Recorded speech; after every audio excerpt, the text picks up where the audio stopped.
Welcome, and thank you for joining us today. I'm Cristina Cuomo, and this is the Purist Podcast. Today, I'm being joined by Dr. Alejandro Junger. He's a cardiologist, a functional medicine doctor, and a New York Times bestselling author of half a dozen books like Clean, Clean Gut, Clean 7, Clean Eats, and the founder of the Clean Program. As a functional doctor, Junger transcends conventional distinctions between Eastern and Western medicine, as well as ancient wisdom and modern science. He began to understand that health issues were all connected to one vital system, the gut. Driven by his intuition that the root cause of multiple and compounding health issues is found in the gut, he embarked on a journey to heal the gut. So we're going to talk about healing and the mechanisms by which you can achieve that. Don't forget to subscribe to our YouTube channel below and give us a thumbs up if you enjoy this content. You can also listen to the audio version on Apple Podcasts, Spotify, or anywhere you get your podcasts. Thank you so much for joining me today, Dr. Junger. I want to pick your gut. So you're from South America. Uruguay. Yes. I want to know what it was like growing up for you. What did you eat? What was home like? What was going on in the kitchen? Life was very simple and healthy by default. At the time when I was growing up, there were no supermarkets. Everything we bought in the farmer's market, or we knew the butcher, and I actually used to go with my dad, and he taught me how to pick fruit and vegetables, smelling them, touching them, and every meal would be cooked from scratch. My mom had somebody that helped her in the kitchen, but every meal was prepared from zero, and life was really healthy, because there was no other option, right? So we ate as a family at the table and took our time. It was really great. What kinds of foods did you eat? All kinds of things. Meats, vegetables, fruits, lots of salads. The rainbow. Yeah. So it was a big thing when your book Clean came out in 2008. And the program too. Detox stuff was relatively new for the mainstream, and you took a functional medicine idea and made it mainstream. Looking at this body as a whole system, you were one of the first to say it's coming from the gut. All disease begins in the gut. So take us back to when the book came out, and it was such a big deal and so trendy, and you had a lot of fans like Gwyneth Paltrow talking all about it. Why was it so new at that time and different in the wellness scene? And what made it so different that you had a backbone in functional medicine? And what is functional medicine? So the way I discovered these things for myself didn't start with functional medicine. I was trained as a physician. I graduated as an MD, came to New York to do my internship and residency in internal medicine, and then my fellowship in cardiology around the corner from here. At NYU? Lenox Hill. At Lenox Hill. At NYU, my first 3 years. At Lenox Hill, my second 3 years. And I was a square, classical, allopathic, Western medicine doctor, working in the hospital, running between the emergency room and the cardiac care unit, and doing blood tests and, inserting balloons and things all over in every vein in people's bodies.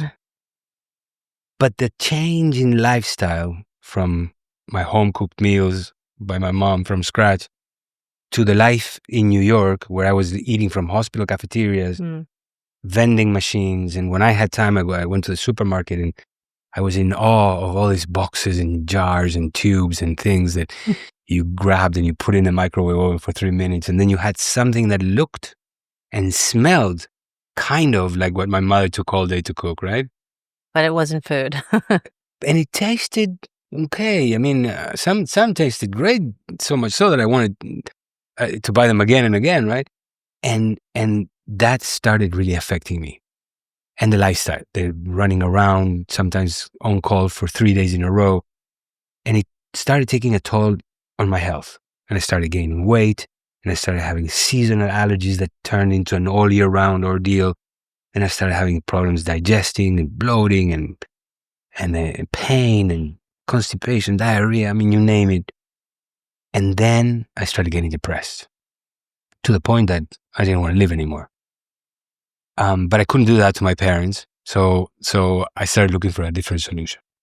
So I took a few days off and I visited a gastroenterologist, an allergist, and a psychiatrist. Mm-hmm. And within a few days, I got 3 diagnoses: severe allergies, irritable bowel syndrome, and severe depression. And I was put on 7 prescription medications. Wow. And this is a few months before I ended my 6 years of training in New York and became a cardiologist.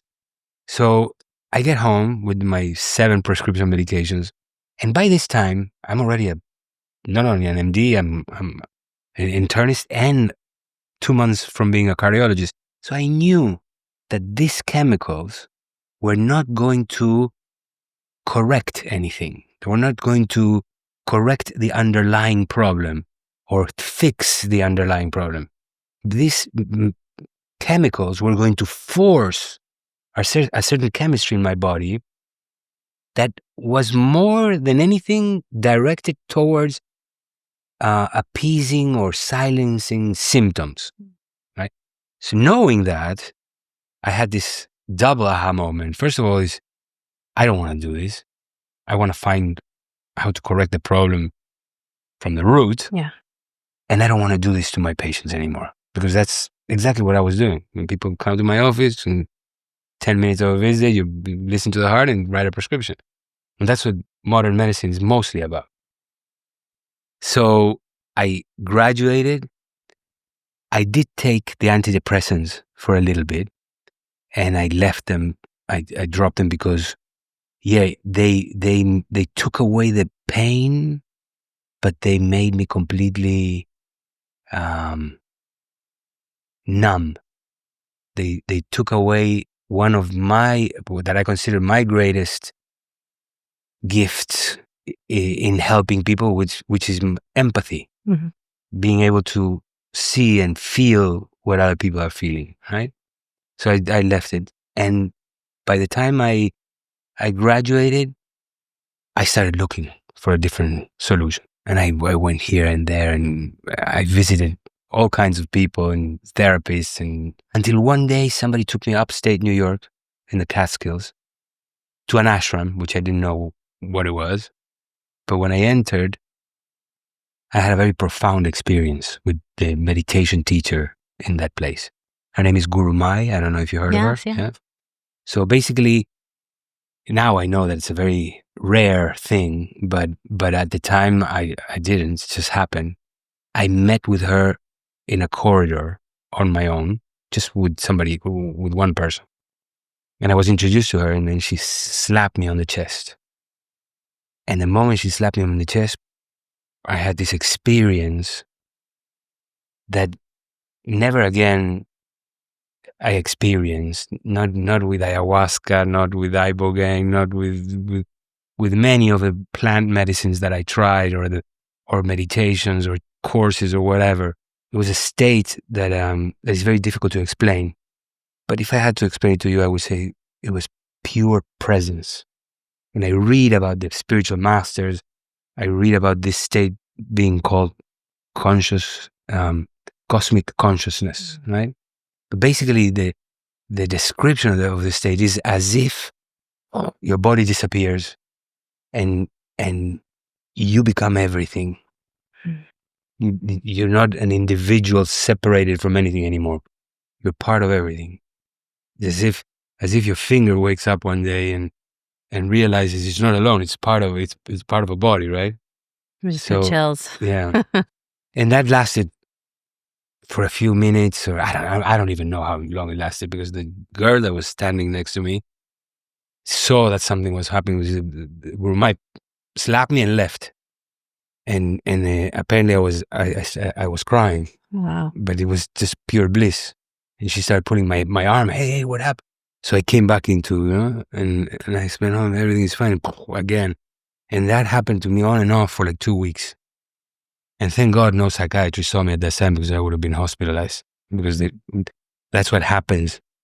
Abraham Maslow, which is a I think he's a psychiatrist that wrote about these things, wrote about how the psychiatric wards are full of people that are experiencing some level of or having a preview of enlightenment. So that's what completely took me away from my path. And I ended up living for a year and a half in her monastery in India. Oh, wow. Offering my services as a doctor in return to learning how to meditate. And at that time, I was hoping I would reach that state and live in that state. Of enlightenment. Whatever you want to call it. Pure presence. Yeah. So anyways, over there, I was exposed to, because I was running the first aid station, and I was exposed to Ayurvedic medicine, Chinese medicine, chiropractors, naturopaths, osteopaths. They were all people that came to the monastery to live and meditate. And each one offered whatever their skill was. So the ones that had skills in the health department used to come to the clinic and do their service there. And I used to run the clinic. So I was exposed to all of these modalities. So you learned all these Eastern healing modalities. I didn't learn them. I was exposed to them, and I saw the power of them. And I learned a few tricks, Mm-hmm. But I'm not saying I learned these things, because it takes lifetimes to learn. What were some of your takeaways? Well, I realized that Ayurvedic medicine is powerful. So is Chinese medicine, and sometimes change of diet could do wonders. And I started improving myself, but not completely. And then a year and a half passed, and I had to go back to life. I didn't have to, but that's what ended up happening. And I ended up going into private practice in Palm Springs, mm-hmm. in California. And it was a very busy cardiology practice. And basically, I had 7 minutes per patient. It was like back to writing prescriptions, right? Back to eating in the hospital cafeteria, the stress of being on call. My symptoms, whatever I had improved, came up with a vengeance. Wow. At that time, I'm in this hospital, Desert Regional Medical Center in Palm Springs. And I had my house was like 2 blocks away from the hospital. And I was in my house one day after work. And this guy, who is a friend of mine from LA, stops by unannounced. And when I opened the door, I almost fainted, because he looked 10 years younger. He's a movie producer. He was a movie producer in LA. He was always, the skin was red, and you could tell that he was inflamed, and he was overweight and always stressed. And then suddenly his skin is glowing, his eyes are white, and he's lost like 10 kilos from the previous time I had seen him, which was 10 days before. 10 days? Yeah, I was like, whoa, man, what happened? And he said, well, I went to a detox center. I said, I didn't know that you were into drugs. He said, no, not that kind of detox. I said, well, what other kind of detox is there? He said, listen, it's too complicated. Come. We got into his car and we went 5 minutes away from the other side of the highway to this retreat center who the owner of which is an Argentinian woman who many years before had a lot of medical issues, and they told her to cut her intestines, and she started learning things, and she completely healed herself. And then all her friends started coming, and then in her house it started expanding. It became this international place where people come from all over the world to do detox, right? What was it called? We Care. We Care. Yeah. I thought so. You heard of it? Yeah, it's still around. Yeah, it's still around. It's one of the first, yeah. Yes. And Susana, the owner, was very nice, and we clicked, and she said, listen, why don't you try it yourself? She's tried to explain to me, but she doesn't have a medical background. So it was very, I called her explanations very tree-hugging explanation, right? But they didn't make sense to me. But I spoke to all these people, and you cannot argue with the results. People that have healed from cancer, reverse diabetes, autoimmune diseases. I was speaking with them. So I said to her, well, listen, I can't stay here because I'm working, but I can come every day and drink whatever you give me and get the colonics and, the whole thing. So I used to go there every day. And within 10 days, my depression was gone. My allergies, non-existent. I lost 10 kilos myself. I looked 10 years younger. I was like in awe. I said, how come I didn't learn this in medical school? They don't teach you that in medical school. They don't teach you that. So it was in my mind a little bit unexplainable, right? What's happening here? And I started going there and I started talking to all the patients and trying to study from the books that Susanna told me, but they were not scientific books, the mucusless diet, Arise and Shine, all these hippie-ish books, interesting, but no pathophysiology, no biochemistry, So what was the common denominator? So what happened was I became obsessed with understanding how all these things get healed.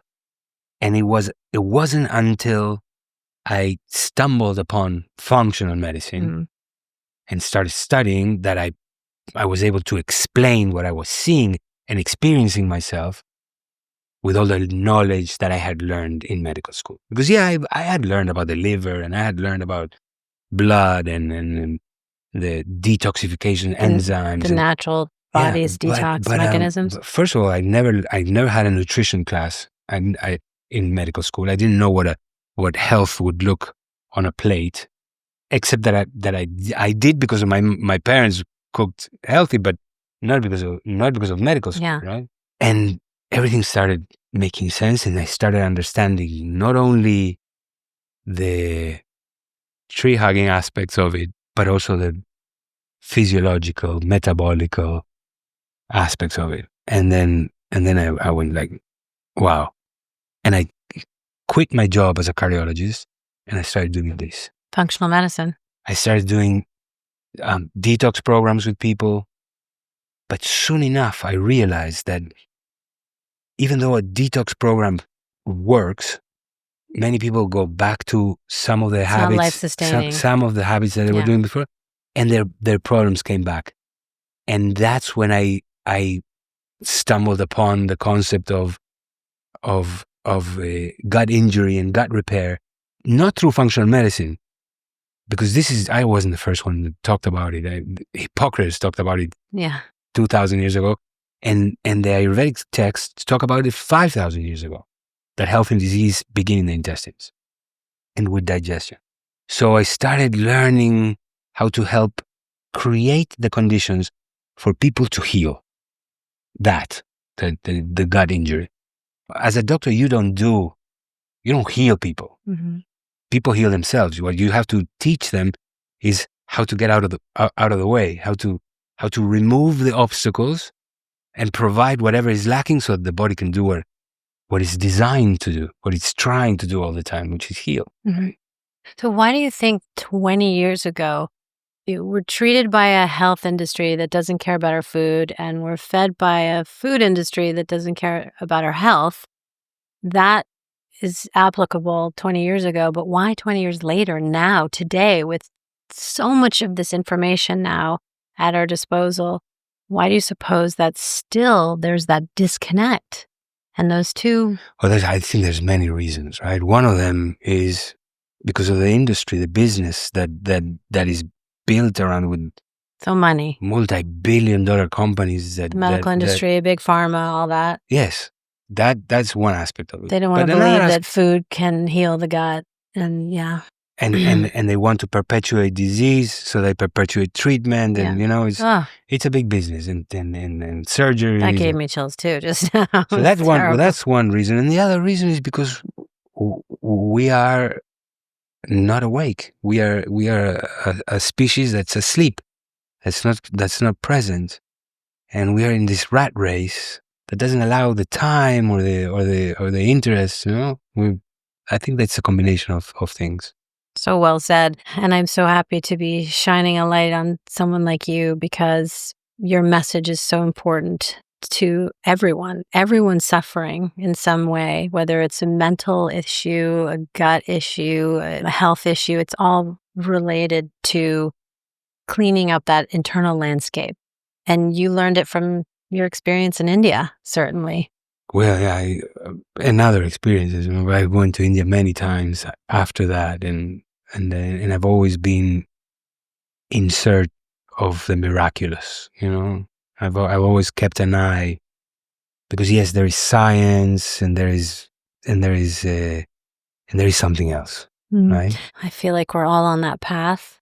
Some of us don't know that they're on the path, but I find that the answers lie within. And if you look hard enough and sit still long enough and listen in deeply, you'll get your answers. But on this path that you've been on, do you feel like you've found those answers? No, I'm still looking. I'm still looking, and I found a lot of intellectual understanding intellectually many of these things, and I've had experiences in the flesh naturally through what I told you about, meeting certain people whose presence put me in certain states, or through plant medicines and different experiences that I've searched through shamans, and I've been exposed to and had experiences that showed me that it's not just about molecules. There's something else. But we live in such a fast-paced, because you said, if you sit quiet long enough and you look inside, but who does that? So I'm still in the search. And it's a beautiful path to be on. So in your experience, okay, so we're talking about the gut. How can repairing the gut affect overall health? And does it reduce anxiety and stress? So before we talk about that, I think we should establish, like lawyers do, establish the context, right? How does the gut get broken? And in my opinion, everybody in the modern world is walking around with a certain degree of gut injury. What do I mean by gut injury? I mean the injury or disruption of the 4 aspects that I describe in my book, Clean Gut. One of them is the microbiome. One of them is the wall of the intestine. The other one is the nervous system around within and around the intestine. And the other part is the immune system within and around the intestine. Inside the gut, we have bugs. It's like a forest. Billions. Trillions. Trillions. Yeah, there's more bacteria within you than cells in your body. Wow. In fact, you are 10% cells and 90% bacteria if you count it by number. Wow. And if you put them all together and you make a ball with your weight, it's around 4 or 5 kilos. So it's a lot, right? It's like an organ. I mean, your liver doesn't even weigh 5 kilos. So in this organ, even though it's all spread out, has important functions, very important, essential functions. First of all, it digests part of your food, and it makes certain nutrients available only if they process it, like the B vitamins, right? Right. And many others. Second, it detoxifies 30 to 40% of the toxins that you're exposed to through your intestines, which is where you're exposed to the most, right? And then it also has the ability to communicate with many systems in your body, communicates with your brain. It makes you crave certain things. Depending on your on the species combination of bacteria in your gut, you're going to be craving certain foods or not, or certain others, right?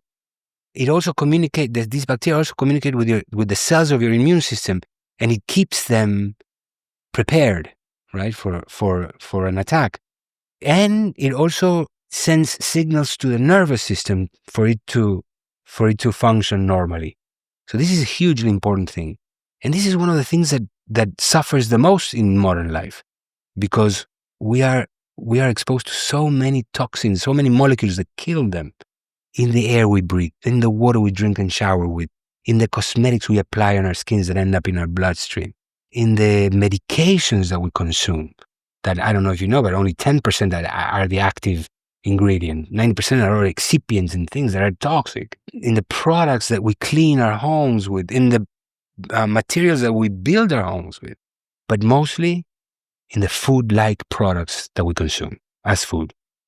If you look at a supermarket, you take a bird's eye view, 90% of the real estate in the supermarket is composed of aisles. And in the aisles, you see what? Jars, boxes, cans, tubes, bags, right? And in order for them to be able to have a shelf life, they have to have chemicals that prevent bugs from eating them. These chemicals, when you consume them, prevent your bugs from growing or kill your bugs. And then other resistant bugs start growing. And those other bugs make you crave certain things, maybe the same products that wiped out their competition, right? So that's the first thing that suffers, and it turns into a condition called dysbiosis, and with all the consequences to the immune system, to the nervous system, from the nervous system in the gut to the nervous system in the head, and to the wall of the intestine. Because the wall of the intestine needs the interaction of the bacteria and the secretion of certain mucus that protects the wall and the absorption of certain nutrients needed to create the cement that that binds the cells of the wall together. So imagine the wall of the intestine is like a brick wall. Each brick is one cell. Each brick is joined to the brick right next to it by cement. And there's you can see the cement, right? It's the same thing if you look at the intestinal wall under the microscope, you see the cement between the cells. We actually call them tight junctions because this cement doesn't allow anything to go from the lumen of the intestine, where the food and the bacteria are, to cross the wall into the body. There should only be one way, which is through the cell. And the cell of the wall grabbing the particles that it needs, which are the building blocks of the foods that we eat after digestion, right? Proteins, the nutrients, into amino acids, minerals, carbohydrates into simple sugars, and fats into fatty acids and esters. Those are the things. The little ones are the things that the cell of the gut should grab, take inside, and dump on the other side into the bloodstream. Do you get the picture? Yes. Not in between the cells. Now, when the cement is lost and the cells adjacent cells start loosening up, that is what is called leaky gut or I was going to say, everybody must have right? leaky gut. Everybody's walking around with some degree of leaky gut. Is that the epithelial layer? So the intestinal wall is one cell layer, right? In which the cells should be stuck together. When they get loose, that's hyperpermeable intestine or leaky gut. Now, what is the significance of that? Is that undigested food and bugs, bacteria, viruses, parasites, fungi, they start sipping in between the cells and reaching the bloodstream or the inside of the body. And the immune system, 70 to 80% of which lives within and around the intestinal wall, starts reacting and starts building a defense. A defense mechanism, yeah. The climate that the body creates for the immune system to work at maximum effectiveness is inflammation. Inflammation is an adaptation and survival mechanism. Because everybody's like, oh, inflammation is the enemy. If you don't have the ability to generate inflammation, you die. It's a very, very important process in the body. The problem is that nature never calculated that this huge surface around which the immune system lives is going to be broken to the point that a huge reaction is generated, which turns into systemic inflammation. Inflammation is an adaptation and survival mechanism that is supposed to be local. If you get a thorn, it gets red, it gets swollen, it gets hot. Those are the signs of inflammation, What's happening inside your body. Right. For what? For the cells of the immune system to come, dissolve the thorn, and then heal, right? Cells that make collagen come, but it's supposed to be local and temporary. Now imagine the wall of the intestine with all the foldings. If you iron them out, the surface of your intestine is about between 1 and 2 tennis courts. That's the dimension of the surface of the intestinal wall. And every millimeter, there's a nerve ending and there's cells of the immune system. So when that wall breaks, between 1 and 2 tennis courts of little points of inflammation are generated, which basically turns into your whole body being inflamed. You see? Yes. And that is the climate under which many of the chronic diseases of the modern world find their expression, depending on your genetics, depending on certain environmental influences. They can turn into cancer, diabetes, autoimmune diseases, whatever. So leaky gut turns into an inflammatory response. 100% of the chronic diseases of the modern world start with leaky gut. Wow. So that's how it gets broken, right? Yeah. So what is it that breaks the gut? Whatever kills the good bacteria, whatever disrupts the immune and neurological systems around the gut, right?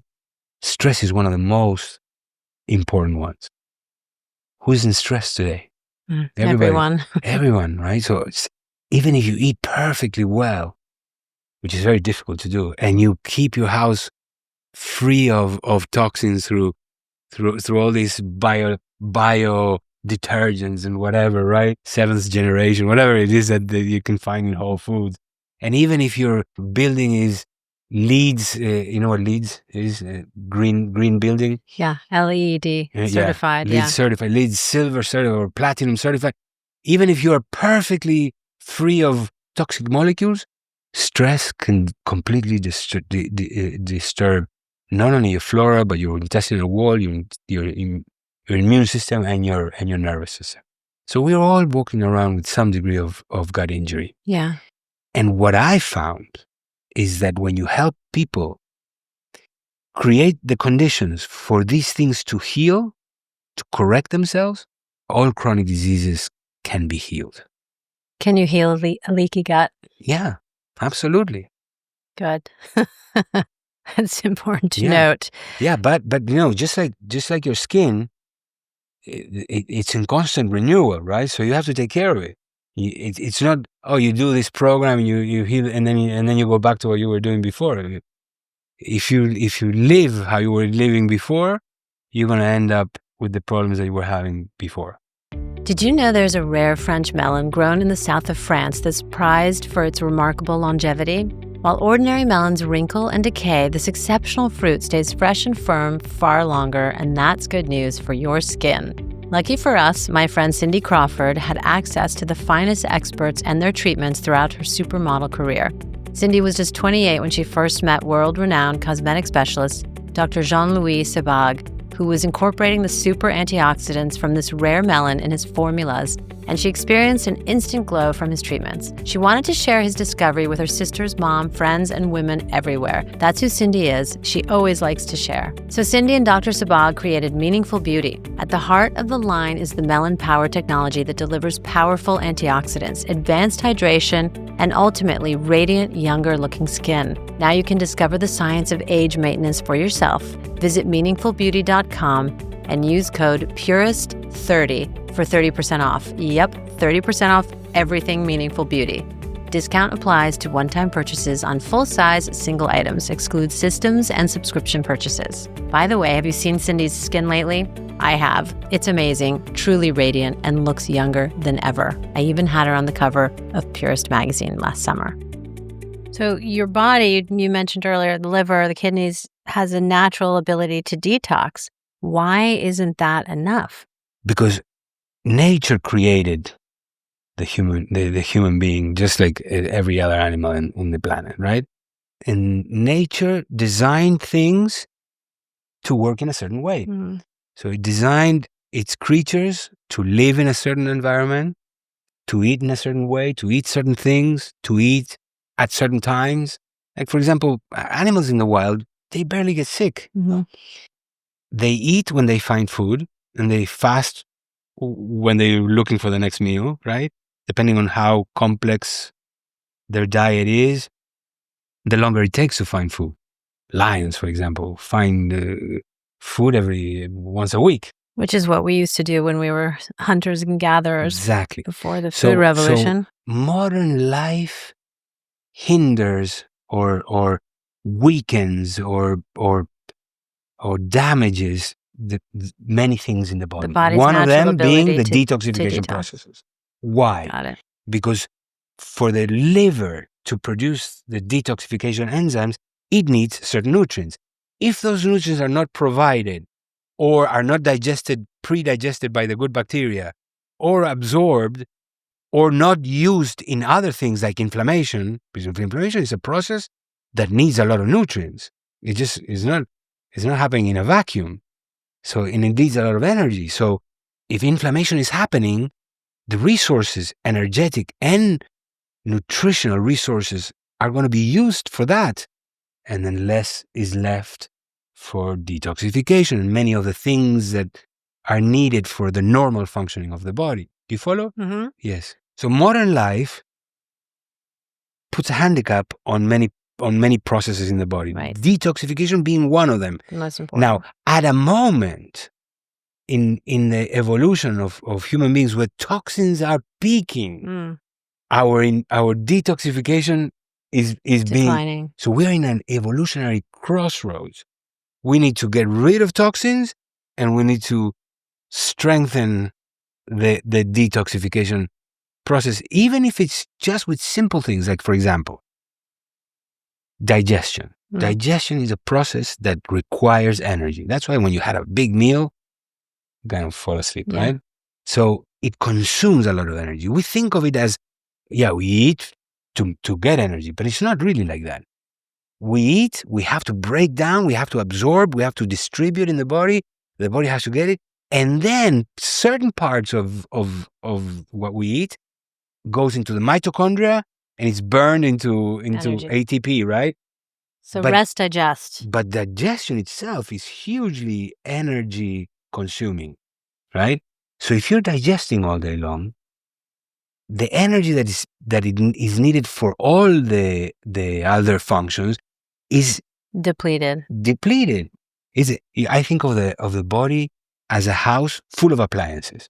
The liver is an appliance, the eyes are an appliance, the brain is an appliance, the heart is an appliance, right? And they're all plugged into the same source of energy, which is two types of energy. And this is something that's not talked about in Western medicine. Is it the mitochondria or the gut? So there's two types of energy. One of them is the one produced in the mitochondria by the burning of glucose, and it's called the Krebs cycle, and it renders ATP, which is the adenosine triphosphate, which is the unit of energy in the body, chemical, right?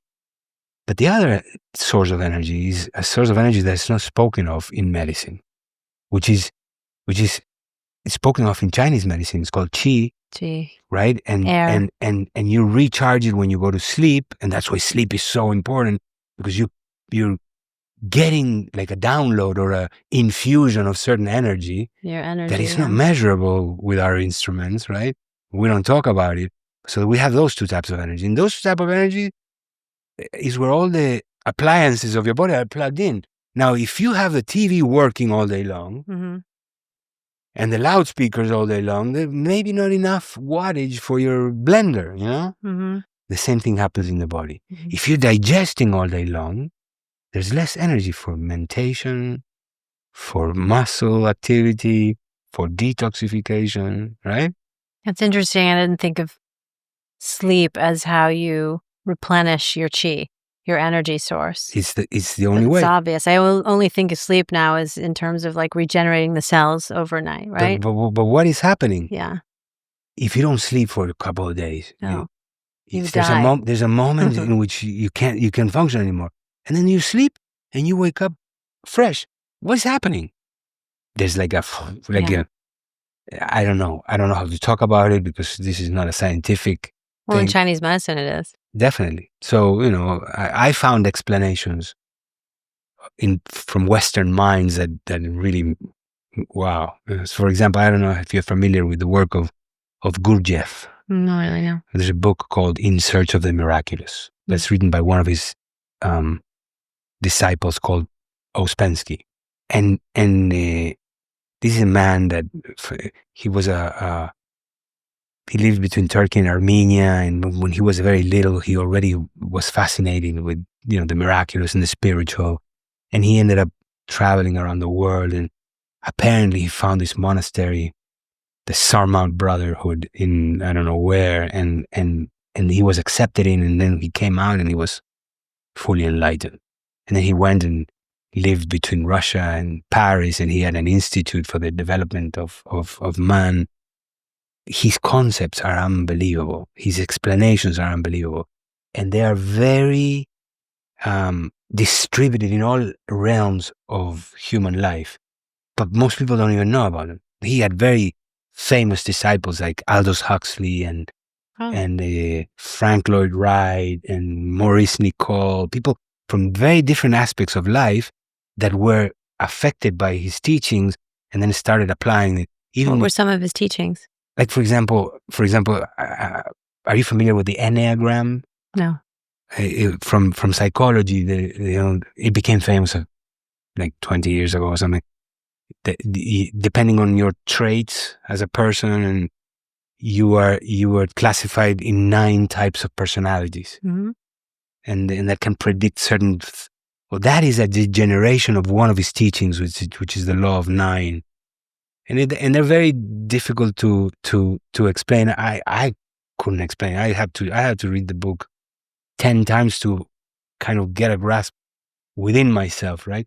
But what's the basic understanding? I'll explain one of the concepts of his teachings that I like the most. Okay. You know how we human beings, we love to explain everything. We love to find the rational answer to something. Yes, this is for this, and the plants get sunlight and they get water from the roots, and they turn CO2 into oxygen through chlorophyll. And so the function of plants is to give us oxygen. So we call them the lungs, and we like to understand everything, right? But this teacher says, okay, great. So what is the function of humanity, right? And he talks about humanity, humans, as a apparatus of transformation of energies, right? Just like the plants get the sunlight, get the water from the roots, and through chlorophyll something happens and oxygen is created. So we're energetic conductors. We are energy transformers. Transformers of energy. What energy? There's 3 types of energy that come in. One of these through the senses. This is in the first floor.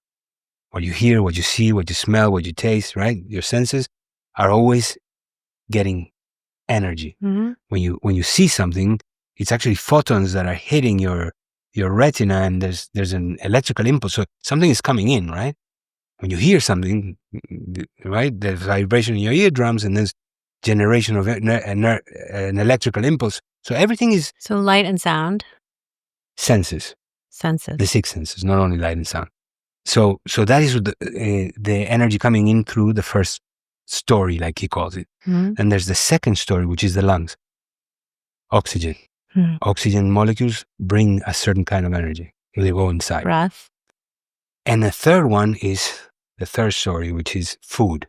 So we get energy through the senses, through the lungs, and through the stomach, and something happens, the result of which is our state. You see? Our physical state. Not only physical, our full state. Oh. The state that you're in is the result of these energies. Yeah, and you can call it metabolism and whatever it is, but all these reactions basically are giving you your state, your experience of life, right? Mm. And he says that human beings their function is to transform these 3 types of energy into a state of presence or peace. And when one is in that state, the whole humanity benefits. And you see examples of this in life, like Jesus Christ, the Buddha, Muhammad, the enlightened beings, that affect millions and millions of people, right? It's like whatever they're producing, whatever the state is necessary, just like oxygen is necessary for life.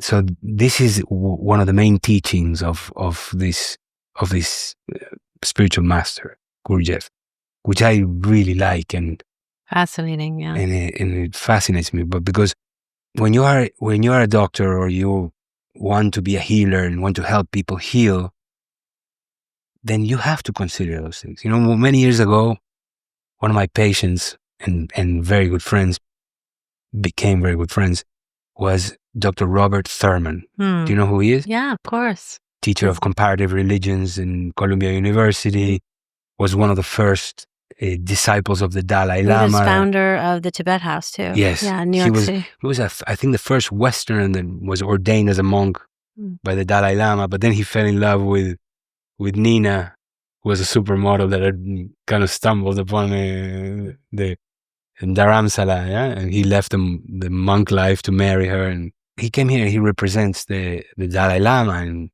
Tibetan Buddhism. And so when I became friends with him, one day we started talking about writing a book together.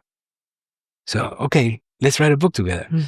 So he invited me over to an apartment that he had here in New York. I went early, 5:30 in the morning, because at 7 or 8 we started working. So we were going to dedicate 2-3 hours to that. And our first meeting, he sat down and he said, we have to start our book by saying that there's no real health without enlightenment. And it kind of shocked me, right? Because then I said, so who are we writing this for? Enlightenment is kind of unachievable for so many people. Who's going to want to read this book? So we ended up not writing the book together, but that stayed with me, for, I don't know, it's been like 20 years now. And I think he was right. I think that true health is being in that state. In that state, can you be on the path to that state in this journey to health, to good health? Is that enough? The thing is that without a well-functioning body, it's even harder to get in that state, right? And I think that most of humanity is in that stage. So it sounds like the chicken and the egg, which comes first? Right. You think it's the body's health. Well, I think that, and then you can get on that path to enlightenment. I don't think that there's a linear way of thinking about it. First it's this and this and this, because I've seen people that achieve the state of complete peace, and their bodies is a disaster. And I don't know if you're familiar with gurus and enlightened beings. A lot of energy healers too. Well, energy healers are a whole different species, but of the people that are known in the world to be enlightened people and have hundreds of thousands of followers, I know a few, and a couple of them are, 2 or 3 of them are patients of mine, and I can see that they are in a state of complete stillness and presence, but the body is a disaster. So there is no chicken or egg. Any combination is possible. It depends on your karma. It depends on many things, right? But as a general understanding, if your body ain't working right, it's going to be harder. That's what I understand mostly. The point is to get on that road, look for answers. Yeah. Karma aside. Yeah. But in a way, by getting on that path to healing, looking for solutions or trying to find what's right for you, because everyone's bio-individual. In a way, you are acknowledging some sort of karmic debt, perhaps, that will be processed through on that journey.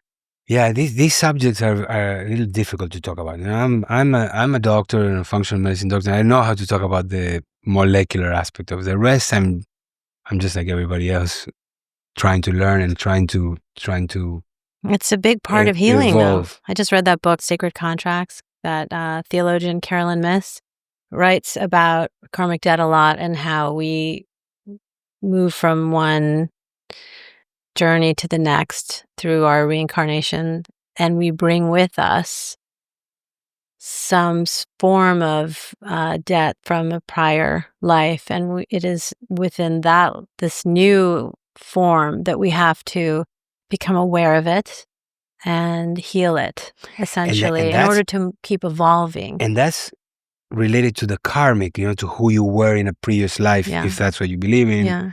But then there is the generational trauma, yes, right? Which is more like genetic. From our ancestors. And, yes, so there's so many angles. It's imprinted in our cells. There's so many angles to it, right? And I'm starting to have a little bit of an understanding, because what I do now is I take people on retreats. I bring people to nature. Some people are rock star groupies. They follow rock stars. I follow healers. Whenever I'm a healer groupie. Whenever I hear or I would say I'm one of those too.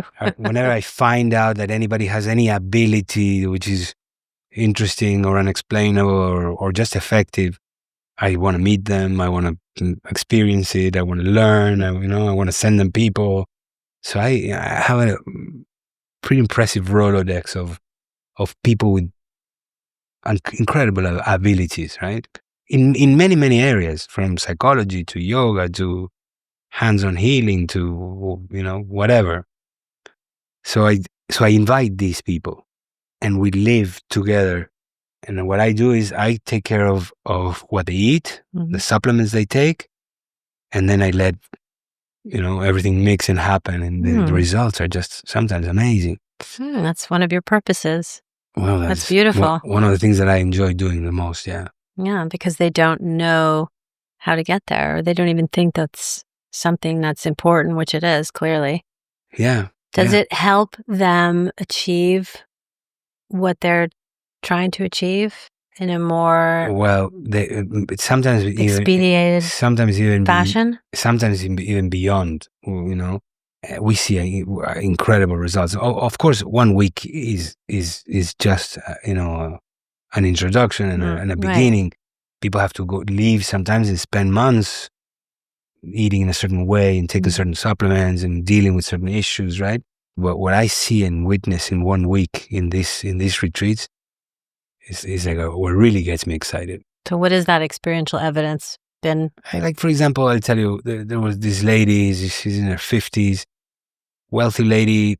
And the reason I tell you this is because she's seen doctors galore. Yeah. She's seen doctors in France, in Argentina, in everywhere, the top specialists. And she was diagnosed with SIBO, small intestinal bacterial overgrowth, and probably irritable bowel syndrome, and they're not sure which one is which one and how much of this is it.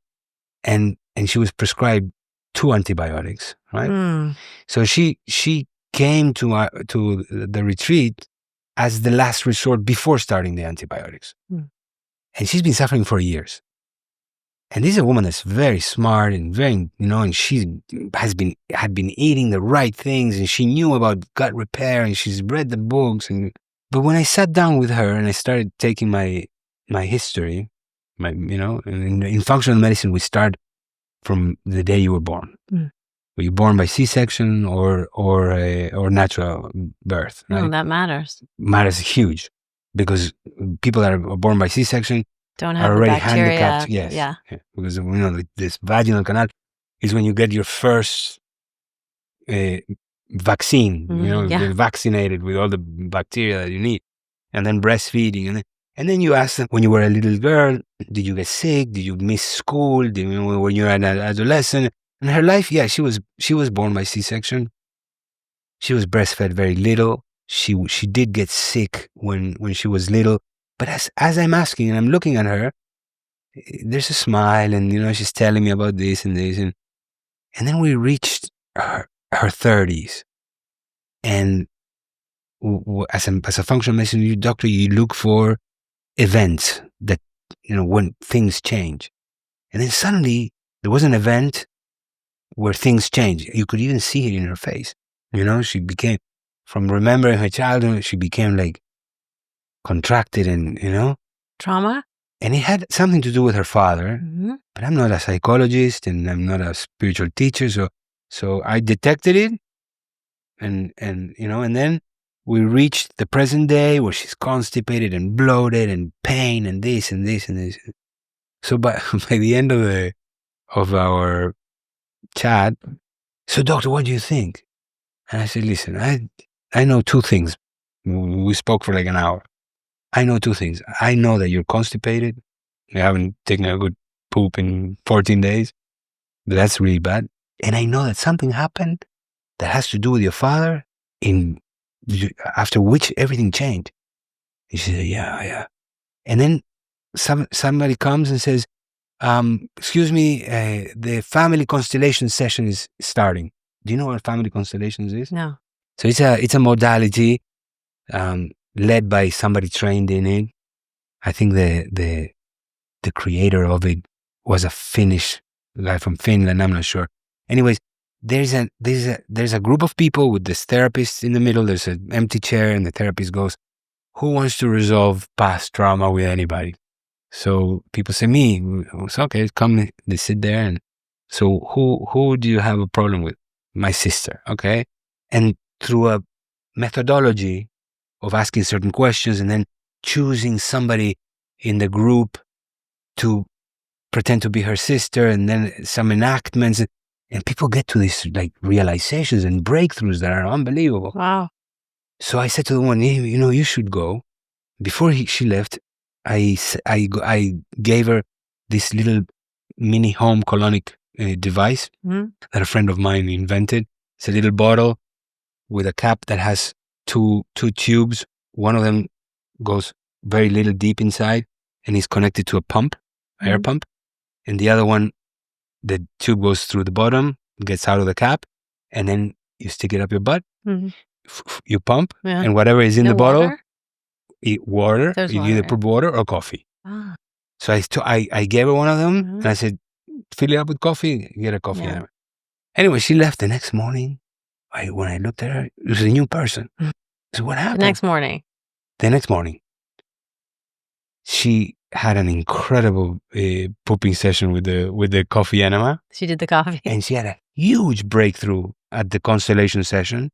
And the problem with her father was kind of like healed. This was November last year. And I'm still in touch with her. Never again had one symptom of irritable bowel syndrome or SIBO? Or SIBO or anything. Come on. I swear. That is really getting to the root cause. So here's a different kind of question. What percentage of your practicing medicine, nutrition, all of it is intuition? I wouldn't know how to answer that question, right? But I think there is a percentage that is very connected to not only intuition but empathy, right? And also there's something in the presence, in the just being sitting with somebody that I believe is conducive to healing, because people come and spend time with me for years now. Sometimes we don't do anything, and they start feeling better, even if I'm not feeling good myself. So I'm still trying to understand that. And energetically, if we have the capacity to replenish our qi overnight from a good night's sleep, or go to an acupuncturist and fix a place in our body that might be injurious, where there might be some qi that's clogged and needs to be released. What do you think about that interaction between people and the energetic exchange? If you have the capacity to understand and hear and feel empathetically someone's root issue, right?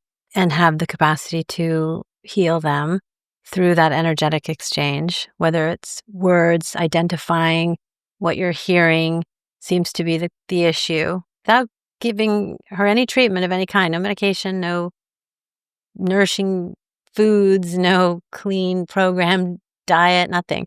How valuable is that energetic exchange between people? Listen, first of all, I don't think that anybody heals anybody, right? Mm-hmm. I think that there is contributions, right? Mm-hmm. Second, I think that we all have that ability. Mm-hmm. Some people pay attention to it and some people don't. Some people nurture it and some people don't, right? But I'm sure you have some friends that when you have a problem, the first thing you think of is this one, but not that one, right? And just talking to them Mm-hmm. and having somebody to listen, fully listen, is already very therapeutic, Mm-hmm. right? We all have these abilities, and I think that that's why social life and family life or friend life or the tribe is community Very is important, immunity. It's important because we're all exchanging things all the time. Some people have it a little more developed than others, right? But yeah. But there's an exchange, there's a mirroring almost that's taking place because ultimately she's the only one who can heal herself, right? But by coming to you and you giving her that direction, she went and did those two things that healed herself. Yes. Ultimately. Yes. So it's just about finding those people who reflect back to you the things that you need to see. Yes. And I don't have it as a science. When I was sitting with her, I didn't know that family constellations was going to be. But I have an amazing friend who's a great family constellator, and I always bring him to my retreats because I see what happens with him, right? So I said, don't miss the session. And it just happened to be what the missing link, because she already was eating great and she was already taking all the supplements necessary. When I was talking to her and she started telling me, her background and what she had tried to heal all these things that she was diagnosed with, I was thinking, oh my God, what am I going to do for her? She's already done everything that I once suggest, and going off all these foods and taking these supplements and what was like, right? But it happened. It was meant to be. So to that end, I want to know a little bit about your own personal remedies, so to speak, that could possibly help someone listening. So what foods do you personally make sure to get into your meal plan every day, every week, every month? Things that you can't live without. So on one hand, I really love plants, fruits and vegetables. Vegetables of every color possible. The more variability of vegetables and colors, the more you get a chance of having a gut biome with variability, Mm-hmm. which is what seems to be the secret for health now, is variability, bio variability. But lately, I've been myself consuming, giving to my kids and to many of my patients, meats and organs. Mm. And organs. there's a huge that's a huge fountain of nutrients and very easily digestible, as opposed to plants are not that easy to digest. Mm-hmm. And plants cannot run. So the way they defend themselves is they release a toxin. They create certain toxins, right? Like lectins and solanines and So cooked vegetables are better than raw? It depends on who you're dealing with. I don't think there's one formula, right? Mm. But when your gut is injured, like moderately to severely injured, raw vegetables don't work very well. No, that's why they call them roughage, right? Yeah. Okay, so what is your take on this whole seed oil thing that everybody's learning about? One of the benefits of the World Wide Web is that people are learning fundamentals, and our food supply and how toxic it is. Those oils should be used to. So what are the seed oils? To oil your bicycle, your car. In your car. But, yeah. Someone asked me the other day, what's a seed oil? oils that come from seeds. Canola oil, grapeseed oil, yes, sunflower, safflower, all those. Okay, all those. The bad ones. Okay. Yeah. So those cause And those gut issues you're talking about, leaky gut. Well, yes, they many things. They are scrape away pro-inflammatory. They damage the gut lining. They alter the flora. They stimulate in the wrong way the nervous system. I mean, there's a myriad of consequences of them.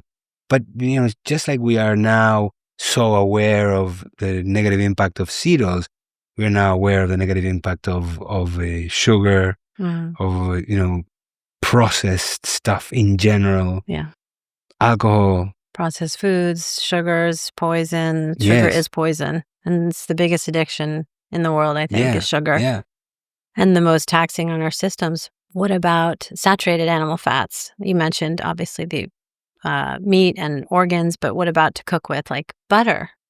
Or beef tallow is a big trend now. I've been cooking with ghee, which is ghee, very similar to tallow, and it's clarified butter, right? And olive oil, like they do in Greece, where some of the blue zones exist. And avocado oil. Yeah, you can do avocado oil too. Right. I do mostly with either clarified butter or tallow, or I use olive oil. And there's people that say that no, and people that say that yes. But then you look at the people that have been doing it for thousands of years, and I think that they have the right answer. And what's your take on no alcohol ever? This movement, people talking about. So I don't jump on the wagon of any of the trends, and there's a big trend of no alcohol, right? But listen, when you look at it, Jesus Christ turned water into wine, not into kombucha. So there's something there, Resveratrol. This spiritual teacher that I was telling you about used to cook these big dinners for his disciples, and he used to get them drunk, because when his disciples were drunk, he could see what they needed work on. So I think there is a use for alcohol in the world, just not in the way that we're using it, especially not with all these hard liquors and the frequency and the reason why. So moderation for everything. I don't even want to use the word moderation, right? Using it in the right way. What's the right way? Well, it depends. Depends on who you are, how old you are, what are your circumstances, what is it that you're drinking, how that is made. There is no answer. This answer of everything in moderation, I think is BS. So how do you know if something isn't serving you well? Is it a feeling? Do you just know your body and listen to your body's cues? It's either you listen to your body, or you have somebody that understands how to pick up and they would be able to tell you whether it's by looking and being in your presence, or by looking at your liver scan and your blood tests, So there's many ways of determining how different things are affecting you. But it's different for everybody. Well, I can tell you, I'm going to go do that Clean 21 program that you created. Now more than ever, I feel like it's going to be helpful. And you've written so many books in the clean lineup: Clean Mom, Clean Baby, Clean 7. Clean was the first. Yeah. Clean Gut. Clean is about detoxification. Clean Gut is about gut injury and gut repair. And they both have a program that you can follow. Then there's Clean Eat, which is a recipe book to support the programs. And then there's Clean 7. What happened was both my first programs, the gut repair and the detox program, were 21 days. And I realized that way more people need the help than the ones that are ready to do 21 days, which is very few. Every time I said to people, you need to take 21 days, oh my God. So then I started looking for a way to accelerate things into a 7-day program, which is way more feasible for people, right? So what I did is I got the principles from functional medicine, and I introduced some principles from Ayurvedic medicine, and intermittent fasting. And that combination gives you a way better result in 7 days than my original 21 days, the first 7 days of the original 21 days. I recommend that for every mother too. And the Clean Eats book, because learning how to cook is the best thing you could do for yourself as a mother. You teach your children how to cook. Yes. But you have to know what to cook. Yeah, how to do it. Yeah, what you're doing. Yes. So that's a really important gift you can share as a mother. So what's the next in the clean iteration?